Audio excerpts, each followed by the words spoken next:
E aí, tudo bem? Hoje a gente vai falar de X-Men 142 de fevereiro de 1981. Antes da gente começar, como sempre, curte o vídeo se você estiver no Facebook, vai conhecer a gente lá no YouTube e se inscreve no canal.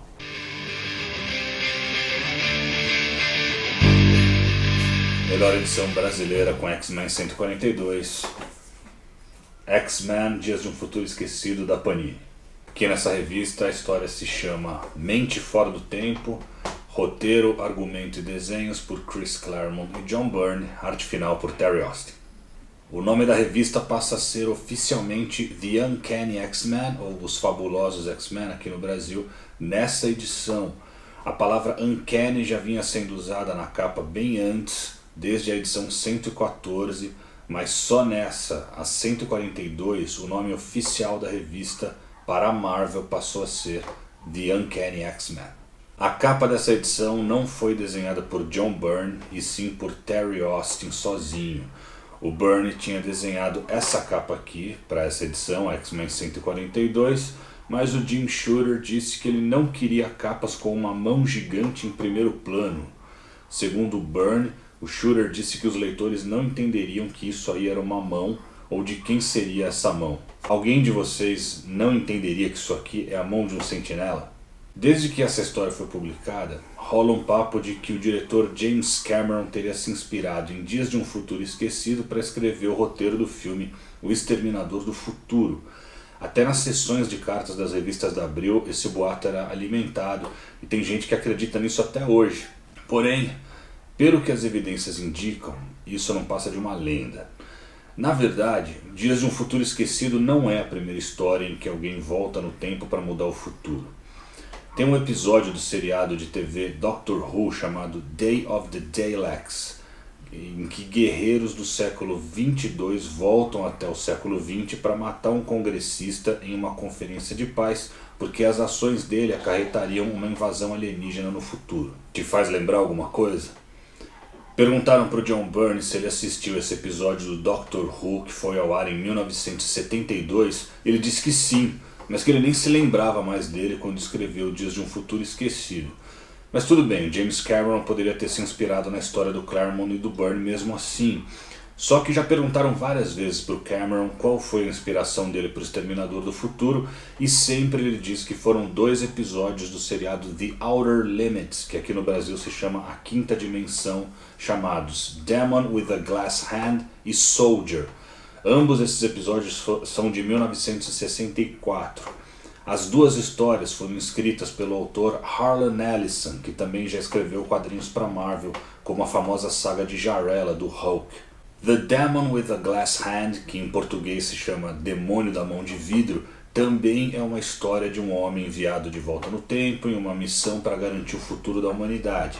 A história já foi adaptada em uma graphic novel que saiu no Brasil pela editora Globo em 1989.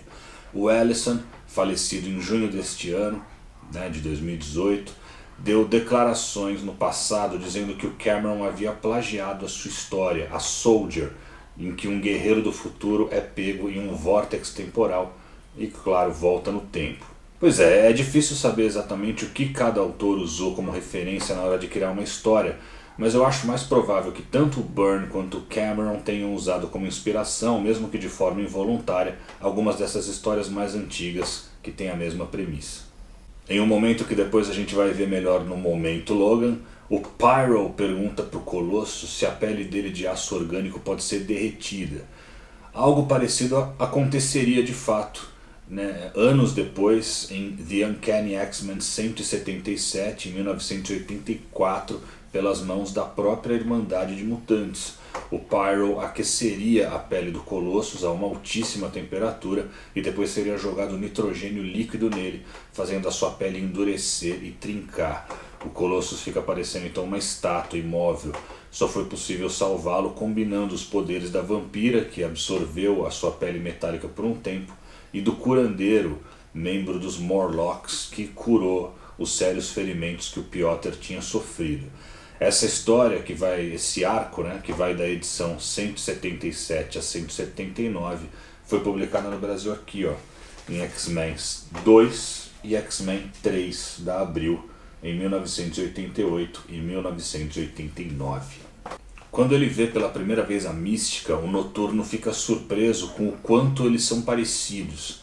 A ideia do Claremont, eu até já disse isso em outros vídeos aqui do canal, era que a Mística seria o pai do Noturno e a Sina seria a mãe. A Mística, que era amante da Sina, teria se transformado em um homem, tido relações com a Sina e o Noturno teria nascido. Isso nunca fez muito sentido para mim, porque no meu entender o poder da Mística é alterar sua aparência externa e não interna. Ela imita a aparência de outras pessoas, ela não se transforma nelas, ela não poderia produzir esperma, por exemplo. Mas essa ideia acabou não sendo usada. Bem mais tarde foi revelado que a Mística era a mãe do Noturno, e mais tarde ainda que o pai era um diabo chamado Azazel, que eu considero uma das piores histórias dos X-Men já escritas.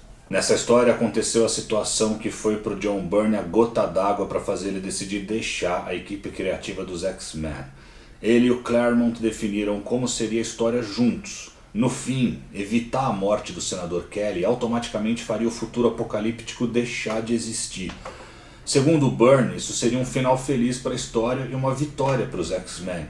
Mas na hora de escrever os textos, o Claremont escreveu que a Kate do futuro dá um beijo em si mesma, a Kitty do presente, e aí, citando o texto que o Claremont escreveu, permite que as asas da eternidade a levem para casa. Ou seja, a Kate não deixou de existir, ela voltou para o futuro. Todo o esforço dos X-Men em levar a mente dela para o passado e impedir a morte do Kelly não adiantou nada. O Byrne disse que o Claremont nunca conseguia dar um final feliz aos X-Men. E ele odiou esse texto que eu li aí de as asas da eternidade levar de volta para casa. Ele odiou esse texto do Claremont nesse momento da história. E ele até tira um sarro, que ele fala que esse momento foi o momento do beijo lésbico e incestuoso, porque é a Kitty beijando ela mesma mais velha na boca. Dessa forma, o futuro da Kate Pryde e da Rachel Summers não era mais o nosso futuro, como o Byrne queria, e sim o futuro de uma realidade alternativa. Como vocês sabem, cada realidade na Marvel tem um número, né? A Terra Oficial, em que a Kate impediu a morte de Kelly, onde estão todos os personagens que a gente conhece, onde acontecem os principais eventos, ela é chamada de Terra 616.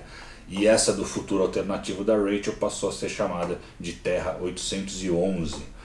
O Byrne disse que detesta a forma como o Claremont continuou mexendo e mexendo nessa questão do futuro alternativo, cada vez criando uma cronologia mais confusa para uma ideia que surgiu de forma bem mais simples. No fim da história, Robert Kelly, aliado a Sebastian Shaw e sob consentimento do presidente dos Estados Unidos, não dá para ver o rosto do presidente, mas em fevereiro de 1981 fazia um mês que o Ronald Reagan havia assumido a presidência dos Estados Unidos.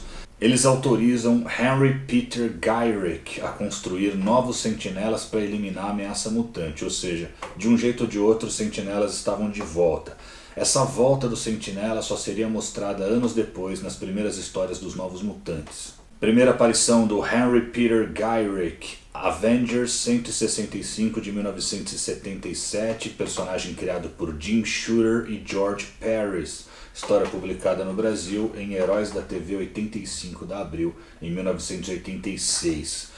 O Gyrich foi o primeiro contato dos Vingadores com o governo dos Estados Unidos. Além do presidente, o Gyrich era o único que poderia dar ordens e impor coisas à equipe. O Gyrich sempre foi mostrado como uma pessoa sem sentimentos, intransigente, um cara chato, basicamente. E há quem diga que o Jim Shooter baseou o personagem nele mesmo. Outros contatos famosos aí que foram contatos do governo com os Vingadores são Sikorsky e também o Dwayne Freeman.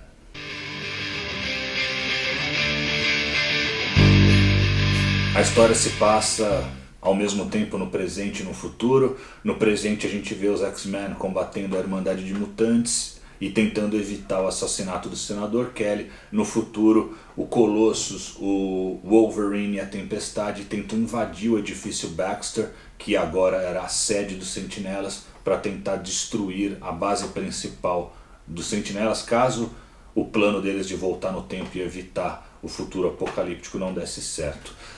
No presente, os X-Men conseguem impedir que a Irmandade mate o Senador, a Sina ia matá-lo e a Kitty do futuro consegue evitar que ela faça isso. E logo depois a Kitty volta, a mente dela no futuro volta para onde ela estava, né? Na história original era para a Kitty do futuro deixar de existir, mas dá a entender que ela voltou para o futuro, ou seja, o futuro não deixou de existir. E no futuro acontece uma das cenas mais impactantes aí da história dos X-Men, na minha opinião, em que o Wolverine, a Tempestade e o Colosso são mortos pelos sentinelas lá no edifício Baxter.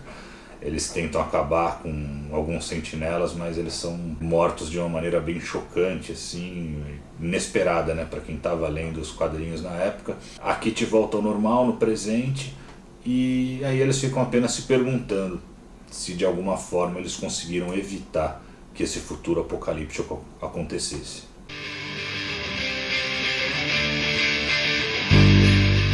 Primeiro vamos ver um momento no futuro, o Wolverine conversando com a Tempestade em 2013, né, onde se passa o futuro dessa história, e o Wolverine falando sobre como que eles vão invadir ali o edifício Baxter para tentar matar os sentinelas.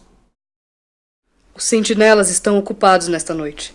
Não me surpreende, considerando que eu soltei vocês do campo de concentração do sul do Bronx, detonando mais sentinelas do que devia no processo.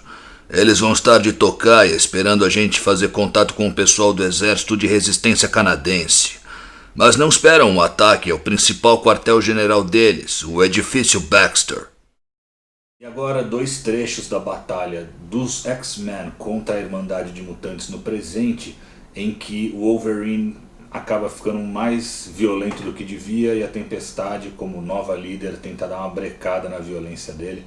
São 2 momentos em que acontece isso. O primeiro momento é em que o Pyro está aquecendo muito o corpo do Colossus com uma mão feita de fogo, e o Wolverine tenta rasgar as costas dele e a Tempestade dá a primeira bronca nele. Então, Colossus, você tem o poder de se transformar em algum tipo de metal. E eu pergunto, esse metal pode derreter? Não sei, não pretendo descobrir. O inglês criou uma mão de fogo. Está me agarrando. Lança-chamas maneiro, Xará. O que será que acontece se eu enfiar as minhas garras pelo tanque de combustível até a tua pele, miserável? Wolverine, não! Tempestade, você pirou? O que pensa que tá fazendo? Boa jogada, Tempestade. Com o sentimento antimutante crescendo no país, a última coisa que precisamos é ter Wolverine estripando alguém. Mesmo que seja um criminoso. Anjo, encontre o senador Kelly. Ele tem que ser protegido a qualquer custo. E o segundo, em que o Noturno está brigando com a Mística, que também está transformado em Noturno, ele não sabe quem é quem. Aí o Wolverine fala, eu vou pelo cheiro, eu vou matar um desses 2 Noturnos aí. De novo a Tempestade intervém, não deixa que ele use as garras na vilã. Ainda tô zonzo por causa das queimaduras. Os meus sentidos não conseguem identificar os 2. Mas acho que o verdadeiro Noturno deve ser capaz de se teleportar para longe do alcance das minhas garras. Wolverine, recolha suas garras. Sem chance. A gente tá no meio de uma briga, Tempestade. Eu não tô afim de discussão. Recolha as garras ou use-as em mim. Isso pode ser arranjado, nenê. Deusa, ele está falando sério. Eu sou a líder dos X-Men. E enquanto eu for, você vai usar as garras quando eu mandar, não em outra situação. Eu não aceitaria isso nem do Ciclope. Pois vai aceitar de mim. Você possui velocidade, força, e seu esqueleto inquebrável de adamante o torna quase invulnerável. Não devia precisar das garras, exceto nas situações extremas, contra os inimigos mais mortais e poderosos. Tudo bem, Tempestade. Vou fazer do teu jeito. Por enquanto. Mas essa conversa ainda não terminou. Pode apostar. Obrigado para você que já acompanha a gente, obrigado para quem está chegando agora. Se você chegou agora e está no Facebook, vai conhecer a gente no YouTube, HQ, tudo que você precisa saber. Se inscreve no canal, dá uma olhada em todos os vídeos que a gente já fez lá. No próximo vídeo, o último vídeo que a gente vai fazer sobre essa série aqui de edições clássicas de X-Men, a edição 143, Kitty Pryde sozinha na mansão contra o Zangarei. Mas e aí, depois que acabar essa série de vídeos, o que a gente vai fazer em seguida? Quais serão as novidades aqui do canal? Eu conto pra vocês no próximo vídeo. Até mais!